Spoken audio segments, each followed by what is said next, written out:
Pemirsa, aksi emak-emak mencuri perhiasan di toko emas di Kabupaten Probolinggo terekam kamera CCTV. Aksi kedua pelaku terbilang lihai karena mampu mengecoh penjaga toko di saat suasana ramai.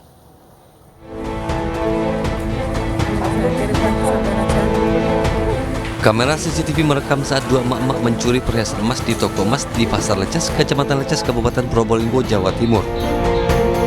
Kedua pelaku berbagi tugas saat beraksi. Seorang pelaku bertugas mengalihkan perhatian penjaga toko, sementara pelaku lainnya sembunyi-sembunyi memasangkan emas ke lehernya. Lalu kemudian kedua pelaku pergi meninggalkan lokasi dengan kalung seberat 9,680 gram atau sekitar 6 juta rupiah. Kedua pelaku beraksi di saat suasana toko sedang ramai dan keduanya berpura-pura sebagai pembeli. Sebelumnya karyawan Umi enggak curiga atau apa gitu? Enggak curiga dia. Ya enak aja, ya dilayani seperti biasa, namanya pembeli ya.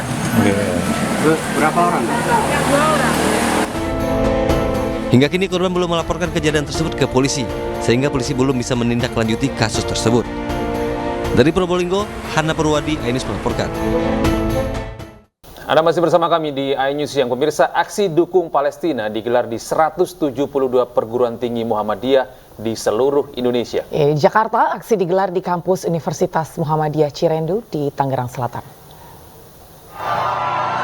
Sebagai bentuk dari sikap tegas kita terhadap Israel, bahwa kita tidak mentolerir sedikit pun.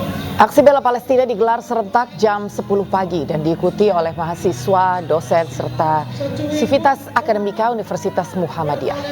Mahasiswa yang hadir menuntut penghentian genosida di Palestina oleh Israel. Mereka juga menuntut gencatan senjata segera dilakukan. Aksi ini digelar serempak di 172 perguruan tinggi Muhammadiyah di seluruh Indonesia. Di antaranya di Bandung, Yogyakarta, dan juga Makassar.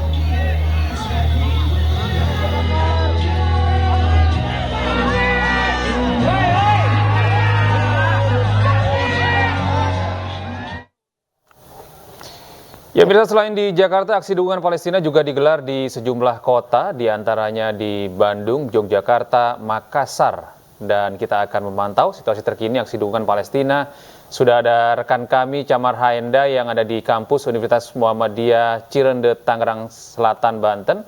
Ada Irfan David di Gedung Sate, Bandung, Jawa Barat. Ada Galih Wisma dari Islamic Center Universitas Ahmad Dahlan, Yogyakarta. Dan Julius Win di kampus Universitas Muhammadiyah Makassar. Selamat siang teman-teman. Kita akan sapa terlebih dahulu rekan kita Camar Haenda di Tangerang Selatan. Selamat siang Camar.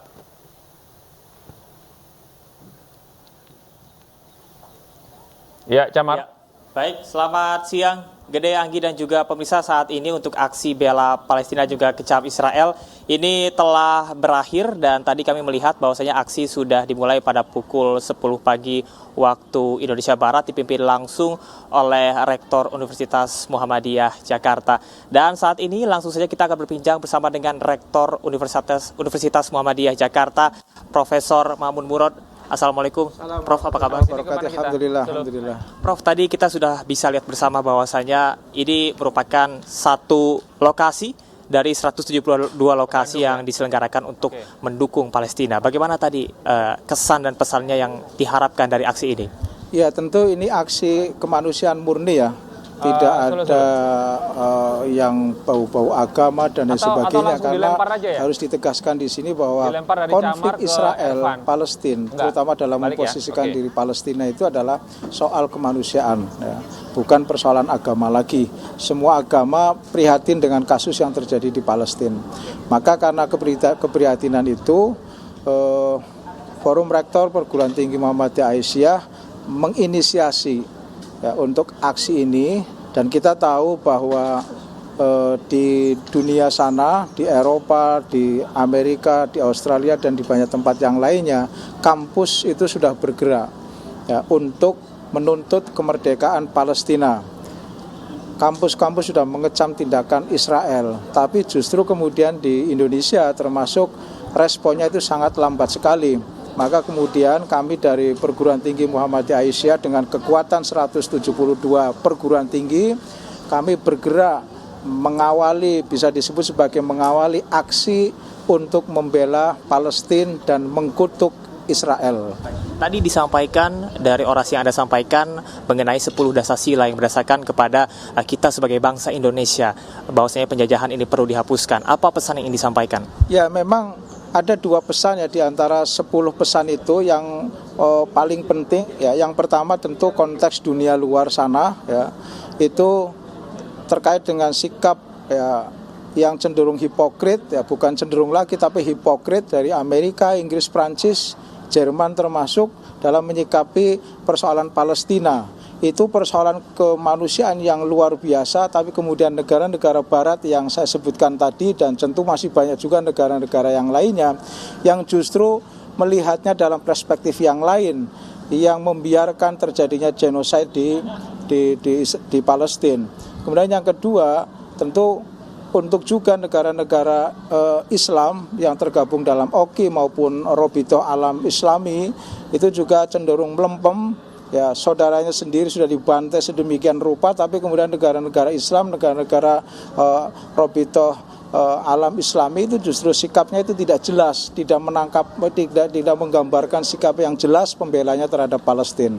Tentu yang ketiga terkait dengan internal Indonesia sendiri, saya katakan bahwa pemerintah Indonesia jangankan untuk melakukan langkah-langkah diplomatis untuk membuka hubungan diplomatik dengan Israel, berpikir saja tidak boleh untuk membuka hubungan diplomatik dengan Israel. Itu konstitusinya yang mengharamkan ya, dan pejabat itu harus tunduk pada konstitusi. Konstitusi tertinggi adalah Undang-Undang Dasar 45.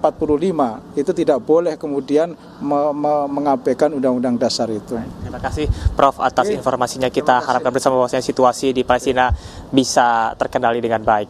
Ya, demikian Gede dan juga Anggi pernyataan dari Profesor Ma'mun Murad selaku Rektor Universitas Muhammadiyah Jakarta. Kembali ke studio. Baik, terima kasih Camar Henda, dan berikutnya pemirsa kita langsung ke Bandung. Ada rekan kami David. Silakan David, bagaimana situasi di sana dan seperti apa aksi damai yang tadi yang telah digelar atau mungkin masih berlangsung hingga saat ini?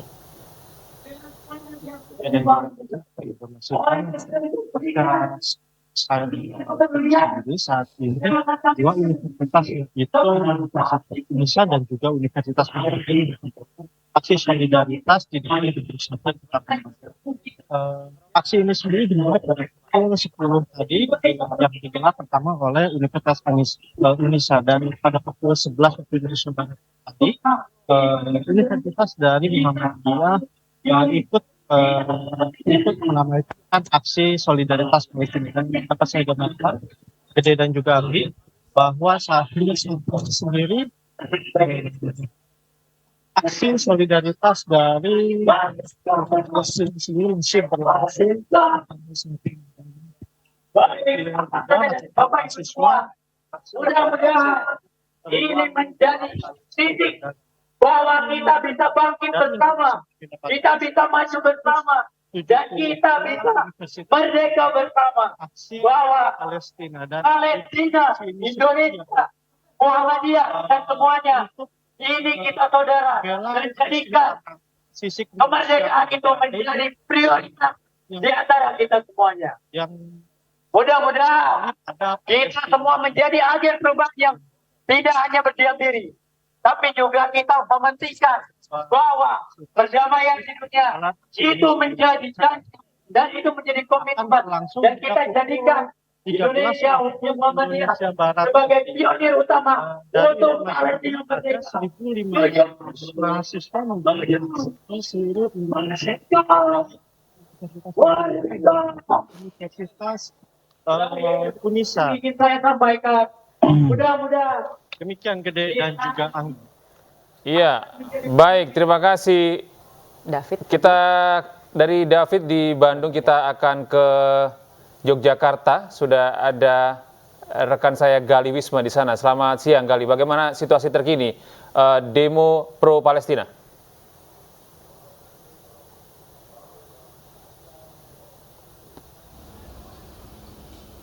Ya, terima kasih Gede dan juga Anggi.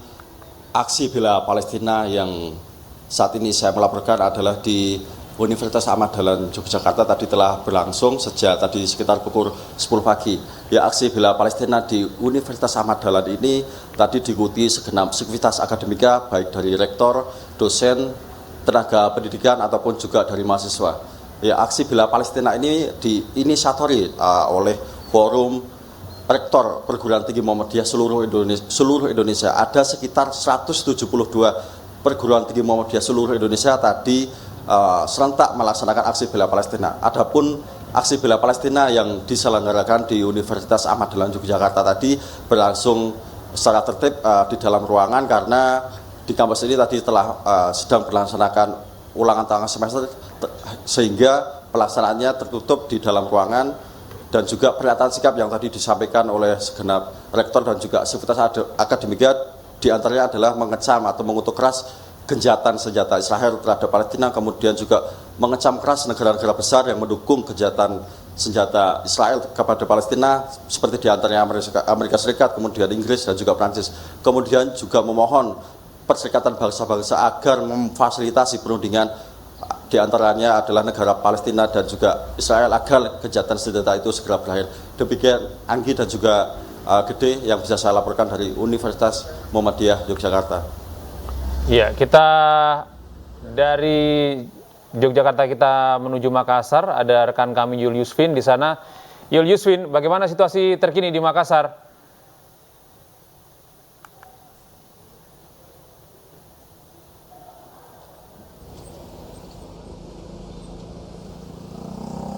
Baik, Gede, Anggi, dan juga pemirsa, memang baru saja sekitar 15 menit yang lalu massa aksi sudah membubarkan diri setelah melaksanakan aksi damai yang serentak dilaksanakan oleh ratusan mahasiswa dari Universitas Muhammadiyah bersama sivitas akademik, baik rektor dan juga para dosen yang ikut hadir langsung dalam pelaksanaan aksi damai membela negara Palestina di depan kampus Universitas Muhammadiyah Jalan Sultan Alauddin, Kota Makassar. Dan memang aksi dimulai pada pukul 10 pagi tadi, dan para mahasiswa yang tergabung dalam masa aksi ini membentangkan spanduk sepanjang 70 meter yang bertuliskan dukungan terhadap negara Palestina, dan beberapa dari mahasiswa juga membawa bendera negara Palestina dan menolak mengecam seluruh aksi Zionis Israel yang dilakukan terhadap negara Palestina di Gaza. Dan memang saat ini massa aksi dari Universitas Muhammadiyah Makassar juga meminta pemerintah Indonesia agar segera mengambil sikap dan mengambil peran penting terhadap PBB untuk segera melakukan gencatan senjata agar serangan terhadap Israel dan Palestina segera dihentikan. Dan juga di depan Universitas Negeri Muhammadiyah Makassar sendiri ini masih terpasang pernyataan sikap aksi bela Palestina dan kutuk Israel yang diinisiasi oleh Forum Rektor Perguruan Tinggi Muhammadiyah Aisyah se-Indonesia. Dan ada pun beberapa tuntutan mereka, ada 10 tuntutan yang mereka ada 8 tuntutan maksud kami yang mereka sampaikan, yakni pertama itu mengutuk keras Israel atas agresi dan serangan militer yang sangat tidak proporsional, penangkapan massal terhadap warga sipil Palestina, dan pengrusakan berbagai fasilitas umum, serta mengajak seluruh lapisan masyarakat Indonesia agar terus memberi dukungan terhadap negara Palestina, terutama bagi rakyat Palestina yang menjadi korban dari kekejaman Zionis Israel.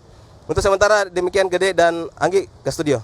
Ya, baik, terima kasih Julius Vin atas informasi Anda dari Makassar, dan terima kasih juga teman-teman yang juga melaporkan dari berbagai daerah. Ada Jakarta, ada Camar Hayenda, kemudian di Yogyakarta ada Galih, dan kemudian di Bandung juga ada rekan kami Ervan. Terima kasih kawan-kawan, selamat bertugas kembali.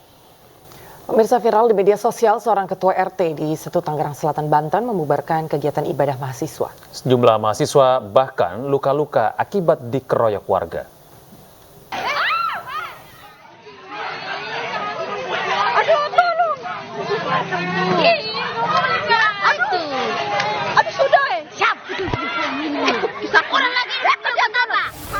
Kericuan terjadi di kawasan Setu Tangerang Selatan, Banten pada Minggu malam. Warga beramai-ramai menggeruduk sebuah rumah indekos yang berisi sejumlah mahasiswa. Bahkan warga mengeroyok sejumlah mahasiswa. RT ngomong, dia langsung keluar. PRT namanya siapa? Luka ngargani gue jadi RT di sini. Para mahasiswa mengaku didatangi warga saat tengah menggelar ibadah. Ketua RT melarang kegiatan tersebut dan meminta mahasiswa untuk bubar dengan kata kasar. Sejumlah mahasiswa bahkan luka-luka karena mendapat kekerasan dari warga. Untuk peristiwa ini, polisi menggelar mediasi. Polisi membenarkan adanya pengeroyokan yang dialami para mahasiswa. Konflik ini dipicu ketua RT yang meminta mahasiswa yang tengah melakukan kegiatan doa rosario untuk bubar karena sudah malam. Ada rekan-rekan umat Kristiani yang sedang mengadakan doa rosario ya. Akhirnya sudah diingatkan sama tokoh sekitar sama RT untuk bubar gitu ya, karena sudah malam gitu. Ternyata belum bubar juga, akhirnya timbul tuh sedikit kegaduhan sehingga ada keributan ya.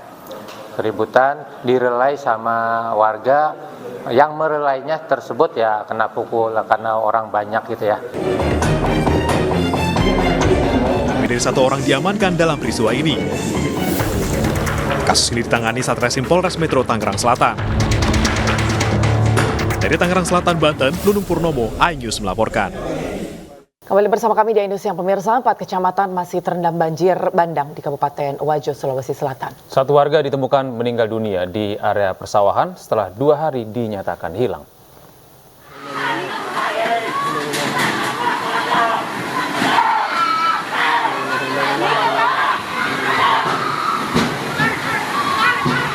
Upaya evakuasi warga saat banjir bandang di Wajo, Sulawesi Selatan terekam video amatir.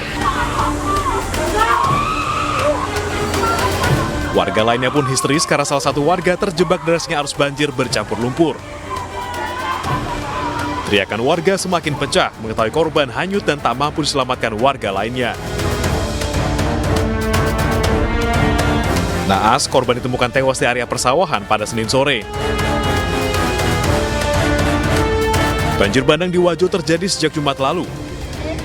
24 desa di 6 kecamatan sempat terendam banjir dan kini menyisakan 4 kecamatan. Ribuan rumah terendam banjir setinggi 50 cm hingga 2 meter. Alhamdulillah di hari kedua air mulai surut, bahkan sudah berangsur-angsur hilang, namun menyisakan lumpur yang dibawa serta kita ketika banjir yang terjadi di hari Jumat tanggal 3 Mei kemarin.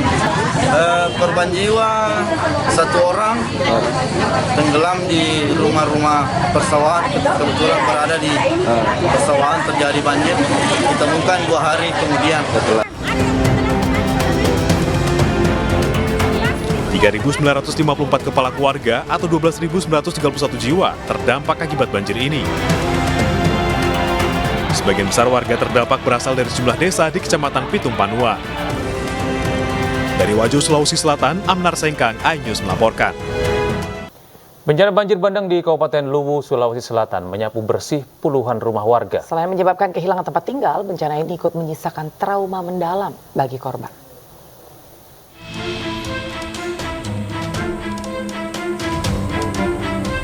Tumpukan material lumpur dan bongkahan kayu yang terbawa banjir bandang masih menutupi puluhan rumah warga di Desa Kaili, Kecamatan Suli Barat, Kabupaten Luwu, Sulawesi Selatan.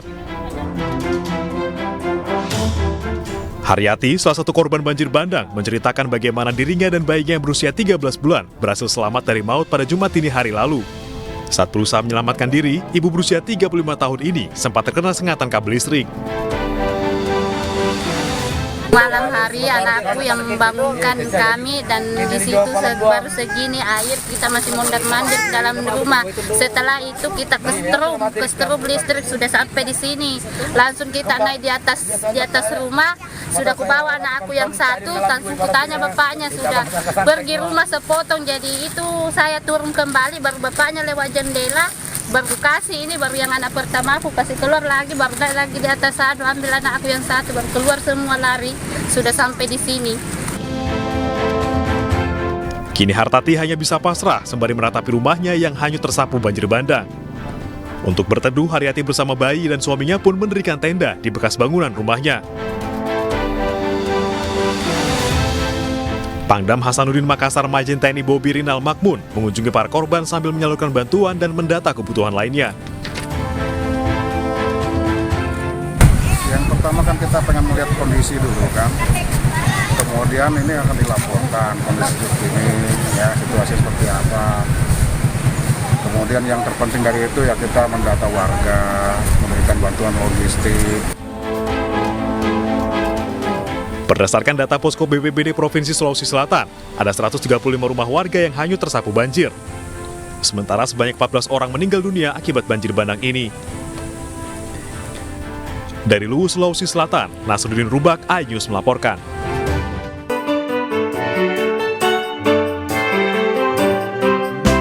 Sejumlah tokoh hadir pada talk show bertajuk Evolusi Hak Pekerja di Era Digitalisasi dalam Undang-Undang Ketenagakerjaan Omnibus Law. Diskusi yang digelar Forum Diskusi Muda ini untuk menjembatani suara buruh dengan para pengusaha, serta mencari solusi dan keadilan bagi para pekerja di Indonesia. Nah, harapannya ini kita bisa bisa ada perubahan ya terkait dengan kebijakan maupun juga terkait dengan apa yang menjadi keinginan dari buruh itu tersendiri gitu. Kita bisa menjadi penjembatani untuk apa yang diinginkan buruh dan apa yang ada di pemerintah dan pengusaha. Undang-undang yang ada sekarang Omnibus Law itulah yang terbagus saat ini. Jika masih ada kekurangan, jika masih ada harus perbaikan, tentu itu harus kita bicarakan bersama. Siapa yang merasa tidak puas, boleh mengajukan ketidakpuasannya. Diskusi, bukan demo. Sementara pemuda Perindo berharap Undang-Undang Omnibus Law dapat direvisi untuk memberikan manfaat yang lebih baik bagi masa depan pemuda Indonesia. Kita prinsipnya adalah kesejahteraan untuk Indonesia, tapi ukuran takarannya ini yang kita protes gitu kan. Sebagai pemuda ngeliat kok lebih besar orang yang menerima pajak gajinya naik dibanding yang membayar pajak. Itu sangat tidak logis kalau dan rasional. Kami berharap betul Omnibus Law ini yang karena sangat menyengsarakan untuk bisa direvisi dan kalau bisa klaster bagian ketenagakerjaan untuk dicabut. Dan tidak cuma Omnibus Law saja, kami juga menolak yang namanya upah murah. Dan kami juga menolak namanya sistem outsourcing. Mensejahterakan pekerja menjadi tujuan perlunya merevisi Undang-Undang Omnibus Law. Dari Jakarta, Henry Aprila, Rama Romadona, iNews melaporkan.